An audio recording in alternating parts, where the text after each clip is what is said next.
creepily filming you at 5 in the morning.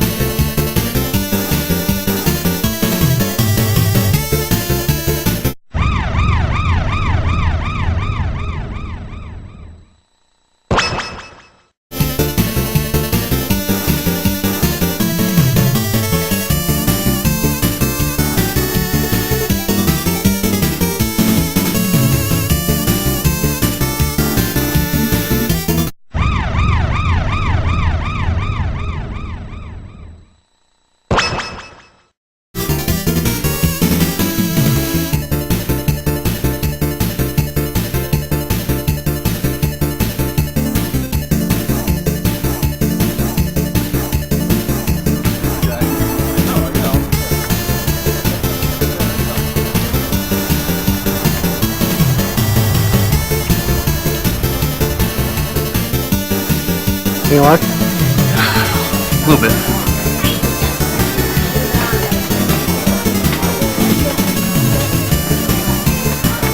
Life is but a walking shadow.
So we gon' blow an ounce to this. G's up, freeze up for a second now, bounce to this. Rolling down the street, smoking in now, sipping on gin and juice. Laid back. With my mind on my money and my money on my mind.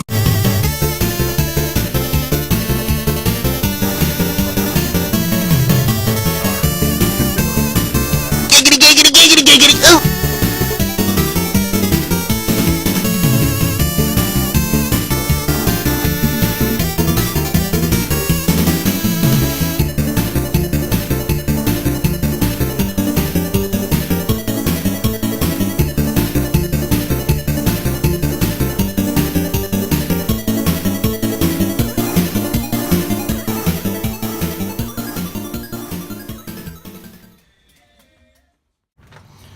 Okay, so as you can see, that sale was well worth the drive down to Sioux Falls. It's kind of become an annual tradition for Nate, Andy, and I. And we thought we would show you a little bit of what we picked up, maybe the top 5 things we got on this trip. Now, one thing to keep in mind is Nate had to head back to Fargo after Sioux Falls, but Andy and I pushed on down through Sioux City and ended up in Omaha and doing some game hunting there. So we're going to have some other stuff. There's going to be some additional pickups. I'll have an extended video on all of the stuff I got on that trip, as well as some additional footage. That'll be on my YouTube channel, so you can check that out if you're interested. And Nate will be showing all of his pickups over on his channel, Cartridge Fun.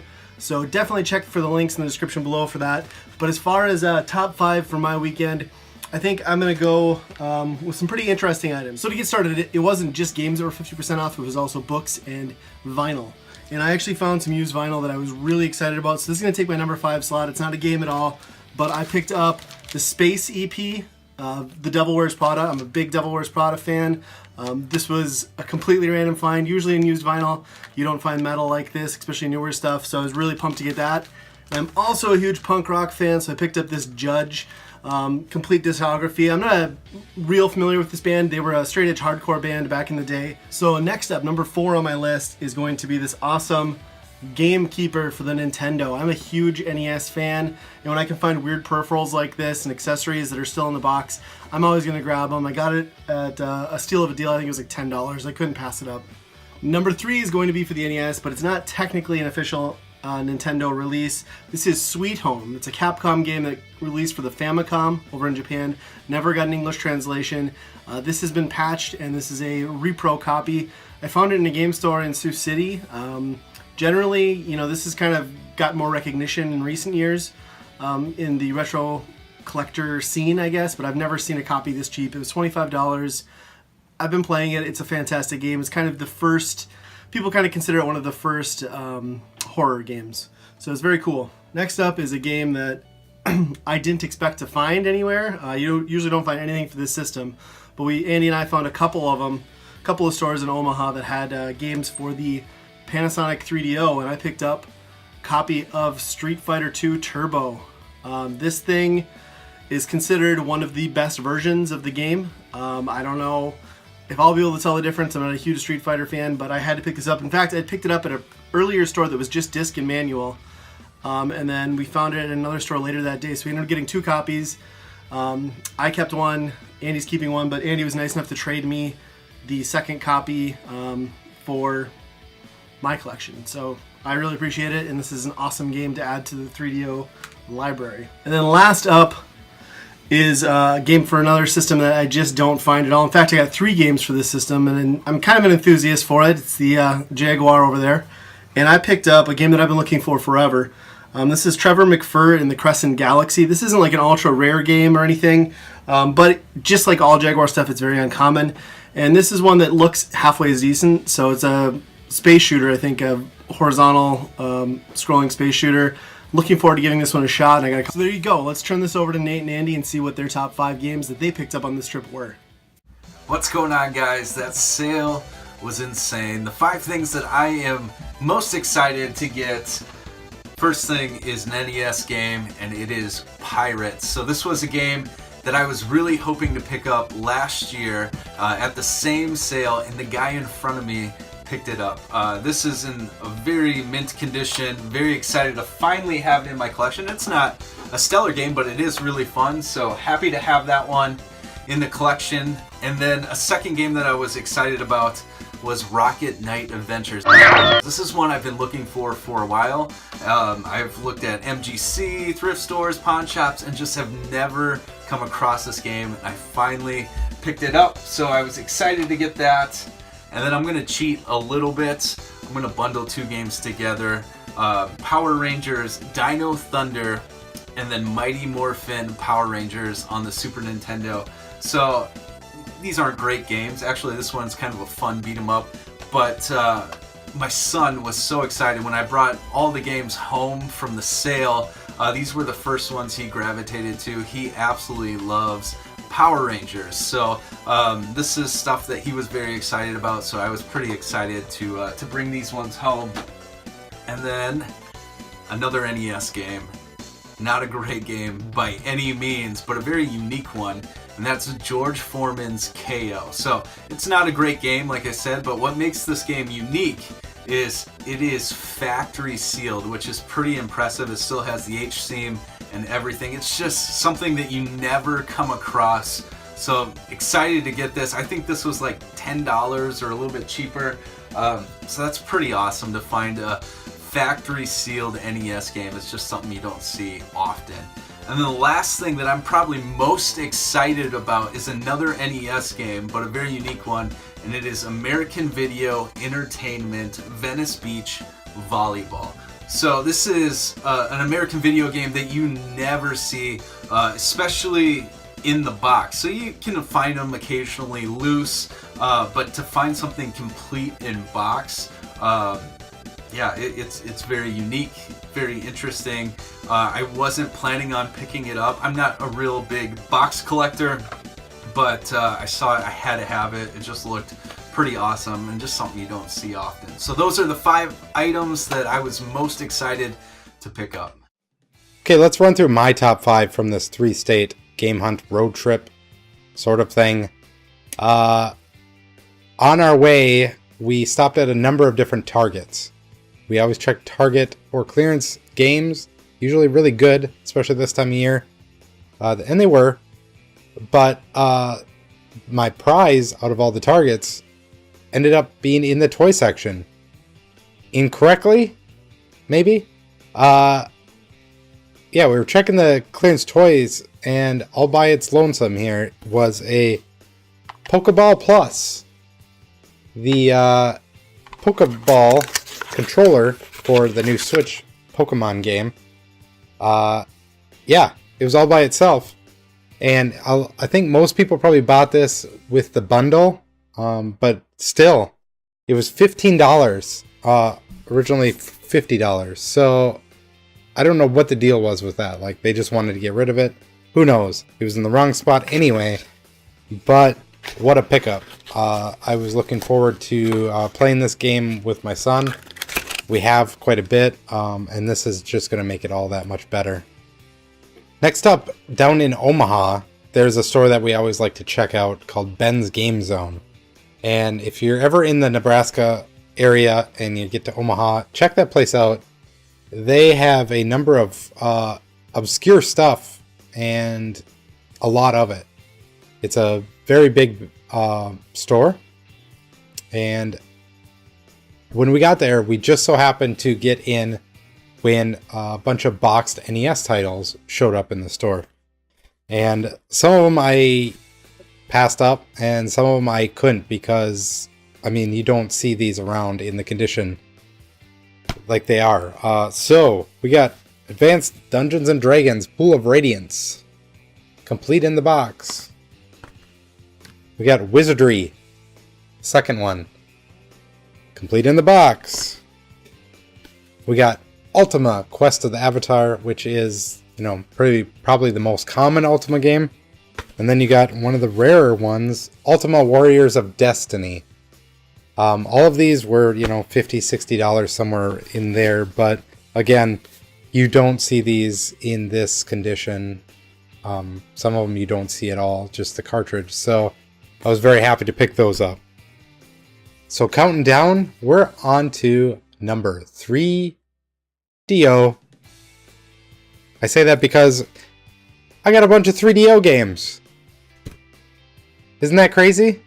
Anyway, 3DO games don't turn up too often. The ones you do see are always like, oh, Twisted the Game Show. Like, everybody has that one. So I'm looking for the more obscure, the more rarish stuff. And really, 3DO isn't a great system. It's okay. There's some good games on it for sure. But for FMV and kind of bad acting and weird games, man, it's a treasure trove. And between Ben's Game Zone, like I was just talking about, and another store, Pop Culture Exchange in Omaha, definitely need to check that out as well if you're in town. I got Kingdom, The Far Reaches, Return Fire, which is a really good strategy game. Psychic Detective. Man, there's some good FMV in there. Syndicate. A good version of that, I think. Advanced Dungeons and Dragons Slayer. Don't know much about it. Jurassic Park Interactive, which, man, it's kind of special. And finally, Super Street Fighter 2 Turbo. A very good version of Super Street Fighter 2. And we ended up picking 2 copies of that up on this trip. One of them I got later. Ryan ended up finding this one. He picked that up and he's like, well, I never see this game. I need that. Okay. Makes sense. We go to the next one, the Pop Culture Exchange. They also have it. But they have the jewel case with the manual and everything. A lot nicer. I said, sure, I'll trade you. I bought that one. We traded. He got the nicer version, or he got the nicer copy. But, man, we're both going to practice our Street Fighter 2 on 3DO. And us too, man, we're going to be world champs just on that system. And number 2 is a game that I never come across. If you go to game stores You will never find these type of games. It just doesn't happen. There's a few out there, I know, but these are pretty much eBay only, or maybe sometimes at a con you'll see these. But I got a Neo Geo AES game. It's Magician Lord. A very common game, but it's one I didn't have. I only have like 2 or 3 now. This is my 3rd one. And this was at Pop Culture Exchange in Omaha, Nebraska. And yeah, they had a decent price on it. It's nothing crazy, but it's, you know, something that you can pick up, look at, and say, oh, this is a, you know, a real AES game compared to the ones on eBay. This is can't go wrong doing it like that. So I had to pick it up. And finally, my number 1 pickup from this road trip is something that I've been after for a very long time. It's probably been more than a decade, actually, and honestly, I've probably seen it cheaper in the past decade or so, but I held off. I wanted a good deal. I wanted it at a garage sale. Find a garage sale, fine. Never did. Can't find it. Won't find it, probably. And that is an Atari Jaguar system.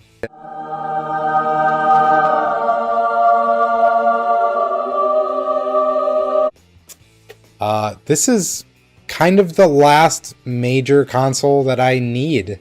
I have pretty much everything else. Once you start talking maybe like a CDI, kind of a fringe system, other than that, I have almost everything that you would ever want. And I'm just finally happy to have a Jaguar finally. Said the second person ever. And that the first person was obviously Ryan. He is a big Jaguar fanatic. He's a big collector. I don't know if you've seen his pickups yet or not, but they're good. Anyway, yeah, I'm very excited to hook this up, play some Jaguar games, and then probably be thoroughly disappointed in the quality of Jaguar games and the Jaguar system itself. Nonetheless, it's something that, I mean, a collector that collects pretty much everything, you have to have it at some point. And we got this in Sioux City at a place called De Wolf's. A very cool place. He's got a lot of cool, crazy stuff too, as well. He's been around for quite a while, and definitely suggest checking them out in Sioux City, Iowa. And yeah, he had it for $150. That's about as good as you're going to get nowadays for a Jaguar. Maybe a little bit cheaper at a con, maybe. But I'd like to, you know, I trust this guy much more than, you know, some random guy at a con, which you might never see again. So, yeah, what a trip. I got a ton of other games. None of these games were even from the Last Stop CD shop, the whole reason we went on this trip to begin with, which is funny. I did get a lot at those stores at 50% off, but these were definitely cream of the crop stuff. Stuff you don't find in the area that I live. So when you're traveling, you have to take advantage of getting to these stores, seeing what they have, and picking these things up. And man, what a good haul.